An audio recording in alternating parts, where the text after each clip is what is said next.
So change the value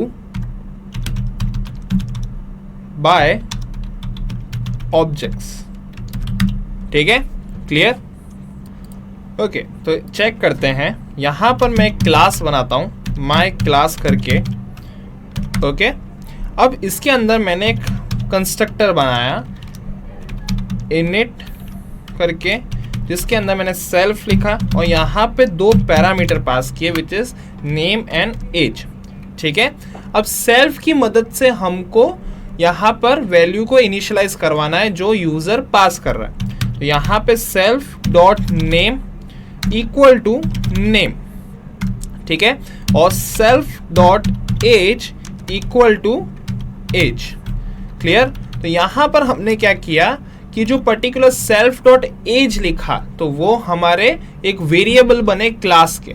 ठीक है, अब यहाँ पर मैं एक और फंक्शन बनाता हूँ, क्या, माय फंक्शन करके।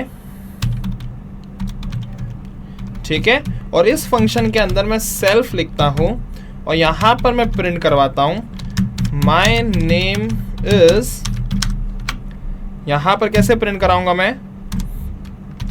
सेल्फ डॉट नेम को प्रिंट कराऊंगा। ठीक है, जो मैंने ऊपर इनिशियलाइज किया वो उसको। Right, clear? अब क्या करना है, यहां पर जब मैं इसका एक ऑब्जेक्ट बनाता हूं, यहां पर मैं क्रिएटिंग एन ऑब्जेक्ट। ओके, ये ऑब्जेक्ट बना रहा हूं मैं यहां पर। जैसे समझ लो कि मैंने m1 करके एक ऑब्जेक्ट बनाया माय क्लास का। राइट, अब यहां पर मैं सिंपली उस माय क्लास के ऑब्जेक्ट के अंदर वैल्यू पास करता हूं। ठीक है, तो वो कैसे पास करनी है? तो देखो, ये जो हमारा इनिट वाला फंक्शन है वो तो बाय डिफॉल्ट कॉल हो ही जाएगा। तो मैं कैसे पास करूंगा यहाँ पर मैं सुनित और उसकी एज जैसे मैं 25 लिख देता हूँ। ठीक है, अब मैं जैसे ही रन करता हूँ तो अभी कुछ होगा नहीं। क्यों? क्योंकि अभी हमारा कंस्ट्रक्टर कॉल हुआ नहीं है। अब देखो, जैसे ही मैं m1 डॉट एज, ठीक है, प्रिंट करवाता हूं, अब मैं मतलब मेरी जो सेल्फ वाली है, तो जैसे ही मैं करवाऊंगा तो देखो मेरे को आउटपुट मिला उसका। Right, clear? जैसे माय m1 डॉट एज लिखा तो हमारी जो एज है वो क्या गई, 25 गई। तो यहाँ पर 25 मिली और उसको हमने प्रिंट करवाया। इसी तरीके से मैं m1 डॉट नेम को भी प्रिंट करवाता तो हमको नेम भी मिल जाएगा। ठीक है, राइट। बट अब मेरे को क्या करना है कि अभी हमारी करंट जो एज है वो 25 है, पर अब मेरे को चेंज करना है मेरी एज को। राइट, सो यहां पर मैं changing the edge using object. Okay, so कैसे चेंज करेंगे?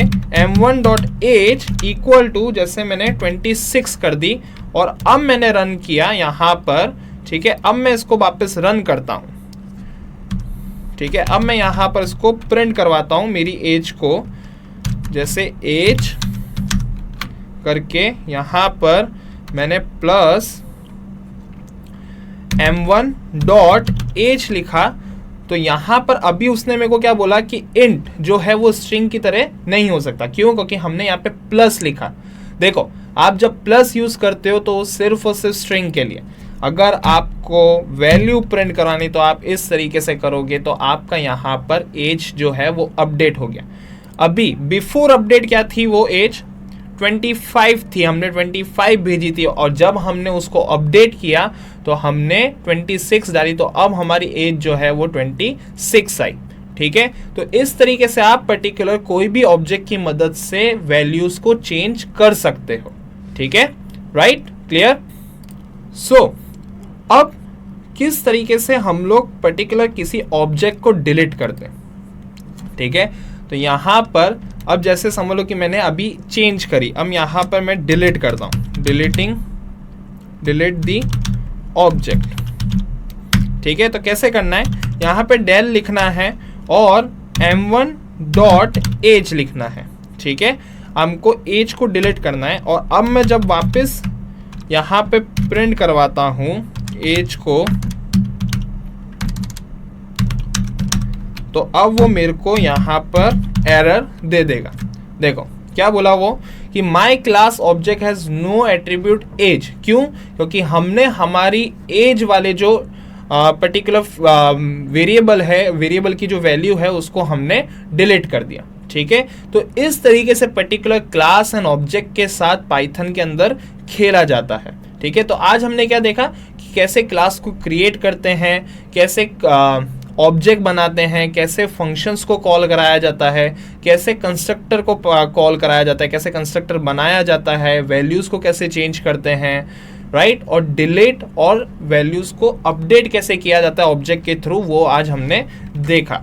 क्लियर? अब जब हम लोग नेक्स्ट मिलेंगे तो नेक्स्ट हम लोग इनहेरिटेंस टॉपिक के साथ मिलेंगे, जिसके अंदर हम लोग इनहेरिटेंस सीखेंगे पाइथन के अंदर। ओके,